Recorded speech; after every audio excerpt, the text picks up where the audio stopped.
Ciro Gomes, você já foi tudo no Brasil, só não foi presidente da República ainda, mas deputado estadual 2 vezes, prefeito de Fortaleza, governador do Ceará, ministro da Fazenda no governo Itamar Franco, ministro do governo Lula na área de integração nacional, enfrenta mais uma campanha presidencial. Ciro, você é um homem indignado, como qualquer brasileiro que vê o Brasil hoje, do jeito que está, tem que estar indignado. No entanto, para um político, o político tem que separar a indignação da raiva. Como é que você faz isso? Boa noite, Roberto. Boa noite a todos os assinantes. Veja, eu não tenho muita dificuldade de controlar a minha indignação no ato de tomar decisões. Esses cargos todos, nunca cometi uma arbitrariedade, nunca feri o interesse de uma pessoa humilde, sabe? Nunca, não tem nenhum fato que venha em socorro dessa tese, né? Agora, eu não faço da política meio de vida, apesar de todo esse itinerário. O meu último mandato, eu fui o deputado federal mais votado do Brasil e foi em 2006. Porque eu não quero fazer da política meio de vida. E aí eu tenho essa dupla militância. Eu sou advogado, sou professor, escrevo livros, faço palestras. E nessa dimensão, eu não sou obrigado aos protocolos da vida pública. Eu sou um livre atirador, eu sou um acadêmico. Eu falei nisso lembrando um pouco da Frente Ampla, que, por exemplo, Lacerda e o Jango sentaram e fizeram uma frente, inclusive o Juscelino também. Era impensável Lacerda e Jango. Você está preparado para sentar com os outros candidatos? Eu sou muito treinado, Roberto. Eu conheço todos eles com grande proximidade, menos humor, naturalmente, mas o Bolsonaro, eu fui contemporâneo dele na Câmara Federal. Diz ele que votou em mim para presidente da República, o que não quer dizer rigorosamente nada. Não é? O Lula eu conheço há 35 anos, já fui ministro, trabalhei com ele, enfim, já fomos adversários e temos uma relação respeitosa, embora eu tenha diferenças inconciliáveis na proporção daquilo que eu imagino que aconteceu com ele. Ele se corrompeu, tomou-se de uma sede pelo poder e de uma falta de escrúpulo que precipitou o Brasil nessa crise que está aí. Quando você bate no Lula, você não fica emparedado entre ele e o Bolsonaro? Eu estou emparedado entre todos eles, porque eles representam um modelo que eu quero revogar. Deixa eu explicar para o brasileiro que está nos acompanhando. Olha, o modelo econômico, por mais que as pessoas sejam diferentes, e só um irresponsável não sabe que o Lula é diferente do Bolsonaro, são profundamente diferentes quanto pessoas. Mas o modelo econômico que produziu essa tragédia de milhões de desempregados, da mais selvagem informalidade, precarização do trabalho, do menor valor de compra, do poder de compra do salário mínimo, não foi o Bolsonaro. O Bolsonaro está agravando tudo isso. Isso é um modelo econômico que o Lula copiou do Fernando Henrique, câmbio flutuante para meta de inflação, e que o Bolsonaro pratica igualzinho, e a Dilma pratica igualzinho, e o Temer pratica igualzinho, e o modelo de governança política. Isso é que é talvez mais grave, porque é a política que pode mudar isso, e só a política. Quando você fala em mudança do modelo econômico, isso não fica Como é que as pessoas veem isso? Elas precisam entender comigo de que o modelo econômico mantido como está, a consequência será a mesma. O país que mais crescia no mundo, hoje é o país que menos cresce.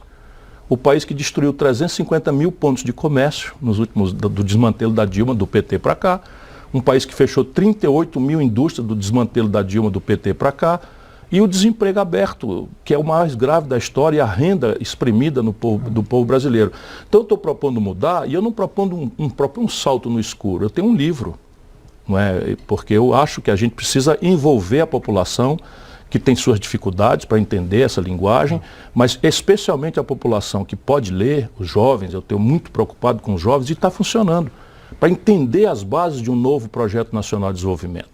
E aqui são coisas práticas, é um novo sistema de impostos para o país. Eu vi você conversando com o Armínio Fraga, uma live de 1 hora, e vocês concordam em muitas coisas, discordam em outras, naturalmente, né? Quer dizer, você faz o diálogo, né? Como é que você vai mostrar para as pessoas esse tipo você está levantando um assunto, mudança do modelo econômico. Isso cria uma desconfiança, né? Em algumas pessoas cria uma certeza, porque esse modelo econômico que produz tragédia para a indústria, para o comércio, até o agronegócio brasileiro está apanhando. Porque nós internacionalizamos de um jeito tal a importação dos insumos que, quando o câmbio explode, praticamente a rentabilidade do agronegócio é comida porque está pagando fertilizante, implementos defensivos agrícolas, tudo em dólar. Então, o agronegócio caiu 8% na vida brasileira agora, recentemente. Então, é preciso olhar aqui, e outras coisas, a prática do agronegócio. Pegar um exemplo prático, não é, de fazer descuidadamente. Isso é uma minoria, mas a maioria tem que prestar atenção, não pode ficar passando pano para isso. Uma minoria que faz, vamos dizer, a produção, destruindo de forma ilegal a floresta, depredando recursos mananciais hídricos, matando índio, essa gente está comprometendo a possibilidade do Brasil continuar vendendo no estrangeiro. Há um neoprotecionismo poderoso acontecendo na Europa que vai usar todas essas razões ou pretextos para estrangular o agronegócio brasileiro. E a indústria está sendo destruída. Então, veja, há muito tempo. Já. Há muito tempo. O Brasil tinha 30% da riqueza nacional tirada da indústria. E quem destruiu a indústria foi o Lula, o Fernando Henrique e o Bolsonaro. Esse modelo econômico. Como? Manipulando juro e taxa de câmbio de maneira a fazer a farra do consumo de curto prazo. Então, o Lula faz uma memória afetiva de que as pessoas comiam picanha e cerveja. Isso é mentira. Embora conjunturalmente o Lula tenha torrado uma grana preta para fazer a reeleição dele. Quando veio a Dilma com o mesmo modelo, a mesma gente, a mesma turma, quebrou o país. Mas o primeiro governo Lula foi um governo... Claro, é que nem a cigarra e a formiga. Todo mundo sabe a fábula, né? A cigarra gosta de cantar, de viver no prazer, de viver na boa. E a formiga ali juntando comida para a estação da chuva. Vê a chuva, a cigarra com fome. O Lula pegou todas as reservas do país, não é, sob o ponto de vista estratégico, e torrou. E aí que financiou, por exemplo, o FIES, ele tirou 43 bilhões de reais dos cofres do povo brasileiro, botou no bolso de empresários privados, criando os maiores conglomerados de educação privada do mundo, e agora tem 1.600.000 garotos endividados, começando a vida com nome sujo no SPC, junto de 63.700.000 brasileiros, que também foram ao consumo no período do Lula, acreditaram que a farra era para sempre, e perderam o emprego, e quebraram, e hoje estão humilhados no SPC. É disso que eu estou falando. Sim, agora o que seria essa mudança do modelo econômico? Assim, 1, 2, 3. Vamos lá, 1, 2, 3. O Brasil hoje, todo o sistema produtivo brasileiro está a serviço, com o Estado sendo o mecanismo de transferência de renda de quem trabalha e produz para o setor financeiro. O novo modelo econômico vai privilegiar a produção. E não vai hostilizar o sistema financeiro, mas vai trazer o sistema financeiro aos padrões internacionais, tanto de competição. 5 bancos no Brasil acumulam hoje 85% de todas as transações financeiras. Foi o Lula e o PT que fizeram isso. Compreende? Isso não aconteceu por acaso. Nos Estados Unidos, 5.000 bancos competem. Quando o banco tem uma competição com o outro, ele baixa o juro, ele baixa as tarifas. No Brasil, eles fazem um jantar em São Paulo e espetam no lombo do produtor brasileiro ou do consumidor brasileiro 350% de juro no crédito pessoal, num cartão de crédito que custa a mesma coisa 27% nos Estados Unidos. Então, assim, a raiva de mim não é insegurança. A raiva de mim é que eu conheço esses números todos e sei como fazer para mudar. Só que você não baixa a taxa de juros por decreto. Aí eu proponho uma reestruturação de todas as contas do governo. Um sistema de impostos que diminua os impostos sobre o consumo do povão e da classe média e cobre mais dos ricos. Deixa eu dizer o que eu já fiz. Só o Brasil e a pequena Estônia não cobram imposto de renda sobre lucros e dividendos empresariais. Eu cobrava. No Ceará? Não, no Brasil, quando ministro da Fazenda, o Lula revogou. Olha aqui, lucros e dividendos empresariais, se eu cobrar 0,5% a 1,5% sobre os grandes patrimônios, eu arrecado 60 bilhões de reais por ano e atinjo 58 mil barões brasileiros.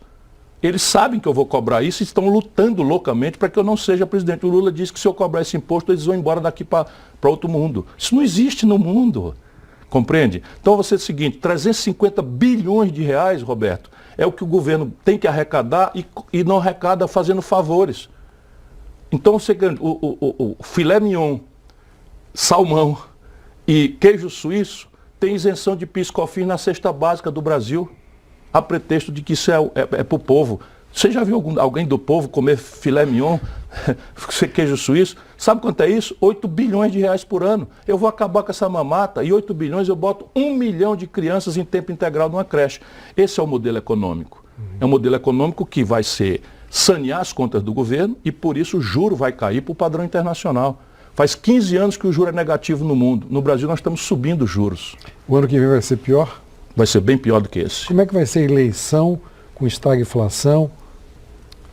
Recessão econômica? Eu espero que a amargura que nós vamos passar, que o nosso povo vai passar, o desemprego voltará a subir, a taxa de câmbio voltará a aparecer fora de controle, a inflação puxada pela taxa de câmbio volta a pesar no bolso do brasileiro, a política de preço da Petrobras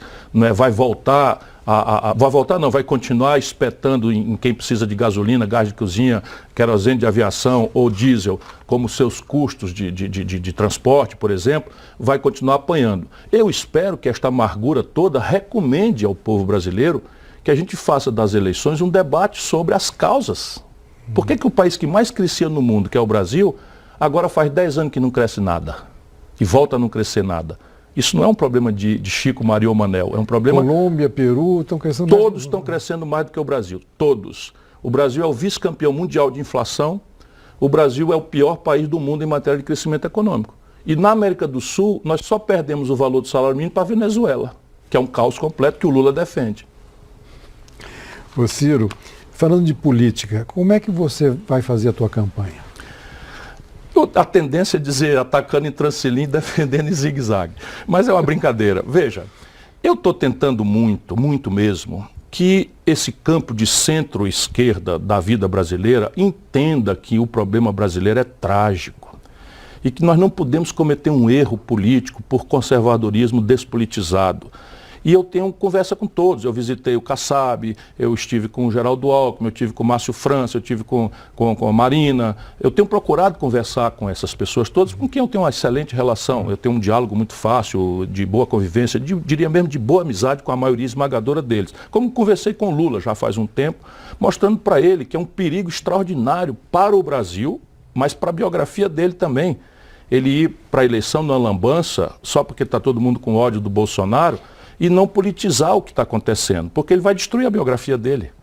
Você imagina o Lira com orçamento secreto, já está palavrado para ser o próximo presidente da Câmara. Seja quem for o presidente? Seja quem for o presidente, porque eles estão... Eu não aceito em nenhuma hipótese. Vai se preparando, Lira, vai cair fora. Vai cair fora, por um lado, pelo outro, vai cair fora. Bandido no meu governo vai para a cadeia. Aí, mas vai para a cadeia mesmo, não tem conciliação. Porque o Lula se acerta com o Eduardo Cunha, o Lula se acerta com o Gedel Vieira Lima, o Lula se acerta com o Anísio Oliveira, o Lula se acerta com o Renan Calheiro. Qual é a mudança que vai sair desse pacto, desse entendimento? Não tem nada pessoal contra ninguém, percebe? Mas se você repetir as mesmas práticas, as mesmas pessoas, os mesmos valores, por que você imagina que não vai dar a mesma titica? E essa presidência de coalizão? Bom, isso é uma impostura absoluta que o Fernando Henrique inventou para justificar o injustificável que era a sua reeleição. A compra de voto, inclusive com dinheiro. Veja, nós temos que entender que não é simples o problema, é grave. 32 partidos no Brasil têm representação. Agora, com a proibição de coligações proporcionais, embora tenha havido um retrocesso nessa coisa de federação, vai diminuir bastante, mas ainda permanecerão aí 20 partidos. É muita coisa. Para você não existe 20 ideologias, 20 linhas programáticas. Portanto, é uma fratura fisiológica. O que eu estou pensando para botar no lugar disso? Um redesenho do Pacto Federativo. 23 estados estão quebrados, São Paulo, Rio de Janeiro, Minas Gerais, Rio Grande do Sul são os mais quebrados de todos, em troca Não é o que o Dória fala, né? É, mas é mentira. O Dória passou 8 meses sem pagar a dívida com a União Federal, em cima que é o calote, em cima de uma liminar. Quando a liminar caiu, que o Rio Grande do Sul está na mesma. E eu vou salvar esses lugares todos, mas vou salvar contra um programa que vai restaurar o investimento, mas vai fazer com que os políticos aceitem outro tipo de mediação, que é o benefício aos seus estados, aos seus municípios, que envolverei também os prefeitos, não é, para reformar o país nos 6 primeiros meses. E pretendo tirar essa grave questão da reforma do país do sindicato dos políticos. Nós não podemos decidir isso sozinhos. O que eu pretendo fazer? Negociando com o Congresso, eu quero mandar essas reformas a plebiscito popular. Sabe, a voto direto do povo. Porque senão... Mas espera aí, Ciro, o povo vai entender essa... Haverá 6 meses. Haverá 6 meses para que a gente faça uma ampla campanha esclarecedora, em que quem for contra a reforma vai ter seu tempo de televisão, e nós estaremos 6 meses discutindo de maneira a amadurecer o voto popular. Por uma circunstância, tudo que está errado no Brasil, está errado para atender uma minoria poderosa de ultra-ricos. em detrimento das maiorias que votam nos políticos e depois se decepcionam, voltam para casa e estão se zangando com a política como a própria linguagem da democracia. Agora você é contra a reeleição, né? Eu sou contra. Eu vou trocar, inclusive, a minha própria possível reeleição pela reforma. Mas não é Porque... muito pouco tempo para fazer... Não, não é. O Brasil precisa mudar de rumo. E o que precisa ser feito, por exemplo, no Ceará tem a melhor educação pública do Brasil. Nós não fizemos isso em 4 anos. Nós fizemos isso em 20 anos. Só que eu não preciso ficar 20 anos no poder, eu só fui governador 4 anos. E nunca quis voltar, porque lá nós temos um coletivo e o importante é o projeto, é a ideia. Isso é e o que lá vocês estão com o PT, né? Lá nós somos aliados há 20 anos também. Você vê como o Brasil é complexo, né? É normal que seja assim. Agora há PTs e PTs. Não é? O Camilo Santana é o melhor governador do Brasil. Não se levantou contra ele em 8 anos nenhuma denúncia de corrupção. Tem a melhor educação pública, a melhor saúde pública do país, a melhor taxa de investimento do Brasil. Chegamos à capital agora a 100% de cobertura vacinal na Covid, porque o nosso povo também não aceitou o discurso negacionista e foi em massa, não é, ser vacinado, sem pegar fila, porque nós organizamos as coisas, nós respeitamos o nosso povo e temos problemas. Você acha que os políticos brasileiros, na sua maioria, são despolitizados, né? Moro e Dória, você acha que são circunstanciais? Não são... Não, o Dória não. O Dória é governador de São Paulo. Sim. Não é? Ele foi prefeito de São Paulo. Eu acho uma figura, sabe, frágil, do ponto de vista ideológico, não tem consistência nenhuma. Mudou o próprio nome para ser Bolsodória e de repente, só porque rivaliza com o Bolsonaro, agora é o inimigo de infância do Bolsonaro, traiu o Alckmin de uma forma miserável. Eu não dou muito valor a gente que se comporta assim. E São Paulo faz uma administração ruinosa. É uma coisa impressionante. Se você tomar as pesquisas que a gente faz, ele está extremamente mal avaliado em São Paulo. E só no Brasil, o Bolsonaro extremamente mal avaliado, um trágico presidente, o Dória um trágico governador, querem ser presidente do Brasil. E o Moro? O Moro é um grande picareta, sabe? Picareta na acepção mesma da palavra, aquele falso, aquele bandido que utilizou a magistratura, que talvez seja a mais divina das missões humanas. Você imagina você julgar um semelhante, é uma missão próxima de Deus. Eu sou profissional do direito, eu trato os juízes assim como uma pessoa diferente. O camarada usa a magistratura, gravatinha borboleta, homenagem para cá e para lá, viagens esquisitíssimas para frequentar os órgãos de segurança dos Estados Unidos e depois vai ser ministro do picareta que se elegeu porque ele fez o que fez na magistratura.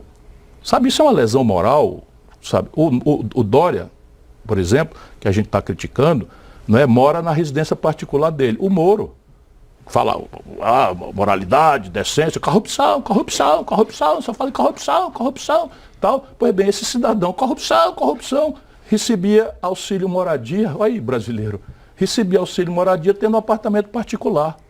O dobro da renda do povo. O povo brasileiro está com a renda de R$ 1.800 em média, passando o pão que o diabo amassou, o Moro recebia 4 pila, tendo apartamento.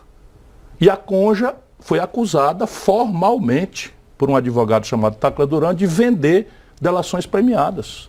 Isso tem que ser investigado. Não dá para o cidadão desse que nunca administrou um pé de bodega dos pequenos vir sem uma opinião sobre educação. Você sabe quantos milhões de crianças e adolescentes no Brasil perderam o ano? E está todo mundo puxando os cabelos, os pais, os professores, os diretores. Como é que nós vamos fazer para tirar o atraso? Não. Presidente da República, vai ser presidente, nunca administrou nada, nunca foi nada, então é um picareta. Agora você falou um pouquinho atrás aí sobre pesquisa. As pesquisas estão dificultando a tua trajetória? Muito. Todo mundo que não é convidado para o baile, que não pode pagar R$ 1 milhão por uma pesquisa, custa R$ 1 milhão uma pesquisa. E parece que nós vamos ter eleição daqui a 3 meses, porque 5, 6 pesquisas todo mês, todas pagas pelo sistema financeiro. Todas. Que é quem tem dinheiro sobrando para jogar fora, né, tentando antecipar o resultado. E elas atrapalham porque elas influenciam a psicologia dos políticos. Então, numa hora como essa, as pessoas vão manipulando, então, para dizer que este e aquele não é viável. Se você olhar e tiver juízo, o nosso povo tem, né, em dezembro do ano 2017, ninguém dava um centavo furado para um cidadão chamado Bolsonaro, nem as pesquisas indicavam nada. Lá vem o Bolsonaro e é o presidente do Brasil para a nossa tragédia. Então é preciso ter paciência, atrapalha para valer. Mas é preciso ter paciência. E você vai até o fim? Sem nenhuma dúvida. Eu antes queria muito ser presidente, agora eu tenho que salvar o Brasil. Esse salvacionismo, Ciro, não cria um certo mais um? É para criar, só que eu não sou mais um. Eles estão querendo criar mais um, do mesmo jeito que criaram o Collor, que criaram o Bolsonaro, estão querendo criar ao redor do Moro. Eu não sou mais um. Eu sou o mais treinado, o mais preparado e o mais honrado de todos os candidatos. É meu currículo. Ser honrado nada mais é do que a minha obrigação, mas você chegar num país em que um camarada que nunca administrou nada, que foi trabalhar por uma firma americana, ganhando em dólar, cuja sede é em Nova York, e ele estranhamente ficou baseado em Washington, ganhando em dólar, e veio administrar a massa falida de uma empresa que ele quebrou, 120 mil brasileiros perderam o emprego porque o Moro destruiu a Odebrecht. Quando no mundo inteiro salva as empresas e pune quem foi que fez falcatrua. Esse cidadão se sente autorizado a vir ser candidato a presidente do Brasil falando em combate à corrupção. Peraí, então agora eu vou dizer, eu tenho que salvar o Brasil mesmo. Estou seguro disso, eu tenho que salvar o Brasil. Quer dizer que Bolsonaro e Moro você não senta? Não sento com bandido. Eu não sento com bandido. Inimigo da República é para ser combatido com toda intransigência. E os dois são inimigos da República. Qual é Hoje nós estamos vivendo assim, um governo que não dá para entender. Né? Não dá para entender. Estou pensando aqui na cultura, por exemplo. Né? Aliás, o ministro da Cultura, que não é ministro, porque ele destruiu, disse agora que o Brasil tinha 400 mil quilômetros de praia. Olha o nível de ignorância que está nos governando. E as pessoas fazem apologia da ignorância, como se fosse um elemento de identificação com o povo. Como é que você vê Quem fundou isso foi o Lula também. Cultura e ciência e tecnologia. São o outro nome de democracia e soberania nacional. Sem Mais nenhuma do que dúvida. nunca, né? Mais do que nunca, porque um país que depende do estrangeiro para vacinar seu povo, um país que depende do estrangeiro para plantar sua agricultura, para criar seus bois, um país que depende da inteligência dos outros para se comunicar, inclusive do ponto de vista da sensibilidade militar. As comunicações, eu rio para não chorar. Como é que você As comunicações brasileiras, militares, eles estão extremamente divididos, extremamente perplexos, e eu cultivo os profissionais. E assim será o meu governo. Serão prestigiados, serão autonomizados ao máximo do ponto de vista tecnológico. Você tem boas relações? Tenho excelentes relações, boas conversas com muitos deles. Não é? Tenho muitas decepções. Eu nunca imaginei assistir, generais como o general Heleno, que eu conheci, né? Fui hóspede dele lá na Itabatinga, no Alto Solimões, e ver os marginais em que se transformaram é uma coisa constrangedora. Sim. O que te aflige mais no Brasil hoje? A miséria do povo. A miséria do povo eu nunca vi nada igual. Eu sou treinado, eu venho do sertão do Nordeste. Aliás, por isso pago um preço pelo estigma, né? Me chamam de coronel. Nascido em São Paulo. Sim, nasci em São Paulo, filho de mãe paulista e pai cearense. Fui criado em Sobral, no interior do Ceará, e fui educado quase a minha vida inteira na escola pública. E eu vi muita fome, muita pobreza, muita miséria, mas nunca, Roberto, como eu estou vendo hoje. Nunca vi tanta miséria, tanta gente sadia se humilhando nas ruas com cartaz para não ter que pedir, né, pedindo comida. A indignação vem daí, né? Vem daí, vem daí. Eu tenho um filho de 6 anos e eu fico pensando se esse menino acorda e diz: pai, eu estou com fome. Mãe, me dá comida, eu estou com dor na minha barriga. Eu fico pensando, caramba, será possível que a gente botou uma pedra no coração? Você sabe que apenas 1/4 das crianças brasileiras fazem 3 refeições hoje. No país que mais produz comida no mundo, por pura canalice política. Uma política de estoque, uma política de estoques reguladores que o Brasil tinha, e uma política de segurança alimentar resolvia isso, porque nós temos a comida. Não é a África que não tem a comida. Nós temos a comida. Aqui é a canalice política, lá vem o sangue, não é? E eu preciso resolver isso. Você acha que dentro da política, é evidente que tem gente excelente, né? Mas se criou um estamento de pessoas... Sem dúvida. Eu nunca vi, gravei até nas minhas redes sociais, eu nunca vi, na minha longa experiência também, o mundo político tão alienado na sua resultante da vida do povo. Parece um espetáculo, um espetáculo de mau gosto, em que você tem o povo numa direção, a agenda do povo numa direção e a resultante dos políticos fazendo loucuras em Brasília. Orçamento secreto, Dávila, você foi parlamentar, você é um homem que é lido.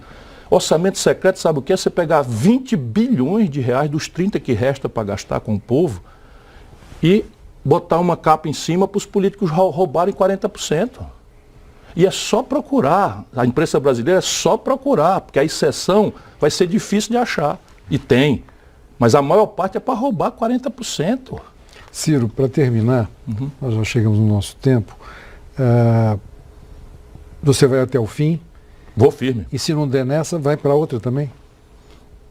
Olha, eu vou abrir mão da reeleição em troca da reforma do país. A reeleição é uma tragédia, mas a minha convicção é que eu preciso salvar o Brasil e Deus vai me ajudar, iluminando a minha palavra e guiando a minha mão para fazer justiça nessa pátria.